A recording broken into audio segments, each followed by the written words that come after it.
X, something like a millennial. I identify with the millennials and the Gen Zs and whatnot, but I'm a Gen X. But I do remember, see now, I do remember old timers, which y'all know that's not a thing, right? It's sometimers. Sometimes I want to be bothered, sometimes I don't. Sometimes I remember, sometimes I don't. Y'all, this is a honest to God true situation. I forgot James Brown was dead. I think because they kept him for about 2 years before they buried him, I forgot he was dead. I don't have dementia, but I like to oftentimes talk about how you can relate to someone who's living with dementia by walking in your own shoes. I'm going to warn you, some of you today, before you leave here, you're going to think you got a little bit of it. But you can't have a little bit of it. Can you be a little bit pregnant, Nancy? No, either you got it or you don't. So we're going to talk about the difference between Alzheimer's and dementia and what some of those myths are. I always tell my families, I have a geriatric care management business in Columbia, but due to the power of technology, I provide family consultations all over the country.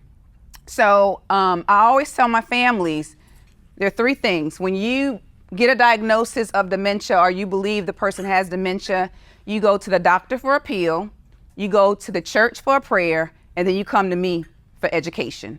And so I'd like to start off today with the salt and pepper prayer. Y'all know the salt and pepper prayer, right?